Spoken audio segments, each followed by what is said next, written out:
Bonjour à tous. Comme vous avez certainement dû le sentir, les températures sont anormalement élevées pour la saison. Ce n'est pas particulier à cette année, ni au Maroc d'ailleurs.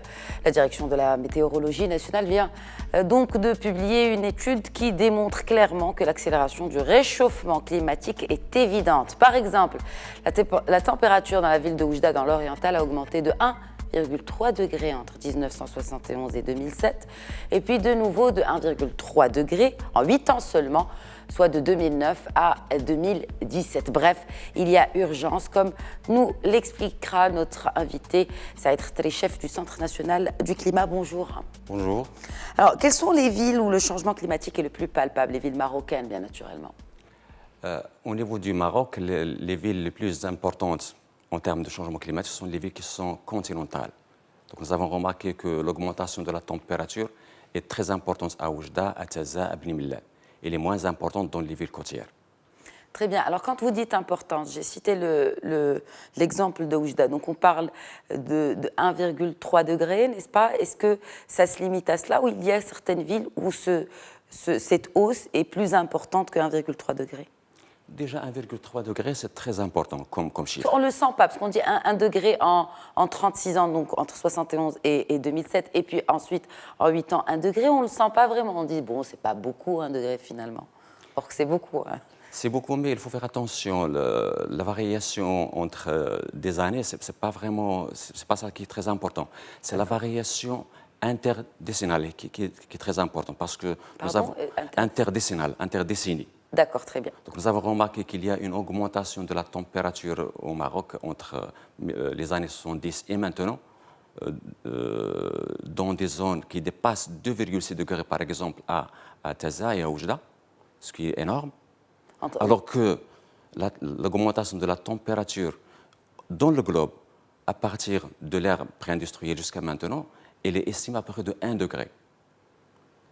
Et le rapport du GIEC dernièrement, il prévoit... Le GIEC, c'est le groupement interprofessionnel des experts pour le climat, n'est-ce pas? Exactement. Le GIEC, c'est le groupe des experts intergouvernemental des études du climat, des experts sur le climat.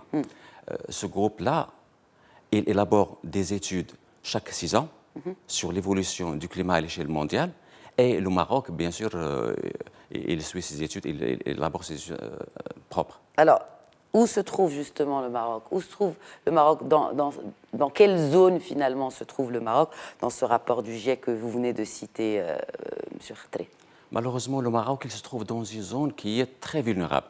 Il se trouve dans la rive sud de la Méditerranée, qui va connaître une aggravation en termes de sécheresse et une augmentation de la température qui est très importante. Très bien. Alors, qu'en est-il des autres effets du réchauffement climatique? On a parlé de la hausse des températures, il y a d'autres effets, en l'occurrence les inondations, l'élévation du niveau de la mer. Qu'en est-il de ces deux éléments par rapport au Maroc, justement? Donc, il n'y a pas d'études spéciales, je crois, pour le Maroc concernant l'élévation du niveau de la mer, mais on peut parler du niveau de la mer au niveau global. Très bien. Donc, il y a, si vous voulez, il y a trois remarques sur les changements observés à cause du changement climatique. La première remarque, c'est qu'il y a une accentuation des phénomènes météorologiques extrêmes, tels que la sécheresse, les inondations, les vagues de chaleur, les vagues de froid, etc. La deuxième remarque, c'est qu'il y a une élévation du niveau de la mer à l'échelle globale de quelques centimètres, mais c'est très important. Et la troisième remarque à l'échelle globale, c'est que la banquise, l'étendue de la banquise n'a plus la même superficie. Il y a une certaine dégradation de la superficie de la banquise, ce qui a un impact sur la circulation atmosphérique générale. Très bien. Revenons au Maroc.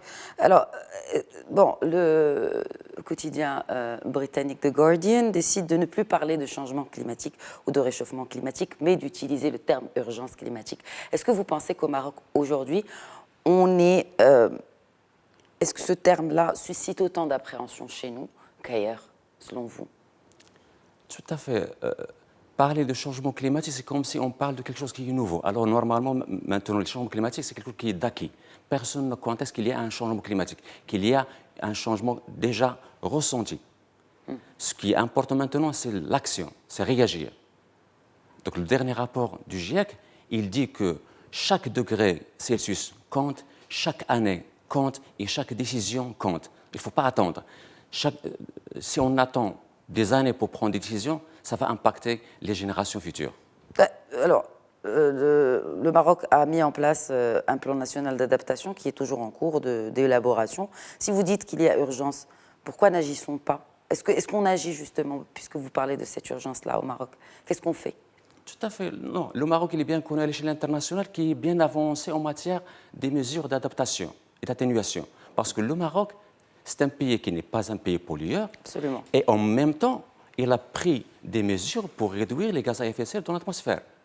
L'exemple, nous sommes en train de mener une stratégie d'énergie renouvelable qui est très reconnue à l'échelle internationale. Absolument. Très bien. Et y a-t-il d'autres, justement, peut-être d'autres techniques? On parle bien sûr des énergies renouvelables comme une matière d'alternance par rapport à l'utilisation des sources d'énergie qui polluent, justement.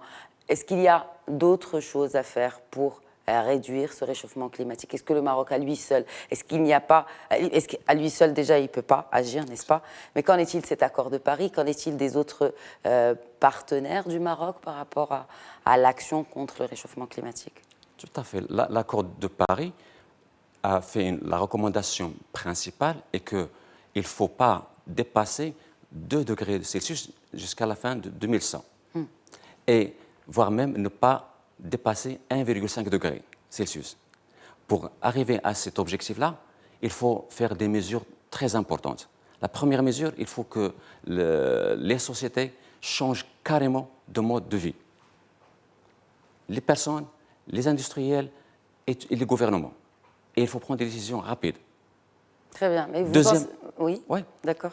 Deuxième, il faut minimiser le pourcentage de gaz à effet de serre dans l'atmosphère de 45% d'ici l'an 2030 et le rendre au bilan nul à l'an 2050. On est bien loin de ces chiffres-là. On est bien loin, Malheureusement, ce sont les pays industrialisés qui doivent prendre des mesures d'urgence. Très bien. Alors, donc le Centre national du climat, dont vous êtes le chef, quelle est sa mission dans tout cela, justement? Donc, on a des études qui sont à l'international. Quelle est votre mission à vous? Au niveau de la direction de la météorologie nationale, on fait des actions à 3 niveaux. Très bien. Le niveau temps réel, donc on fait le suivi du climat, on fait des mesures, l'observation des paramètres météorologiques et on alerte la population lorsqu'il s'agit de phénomènes météorologiques qui vont parvenir dans quelques heures ou bien dans quelques jours.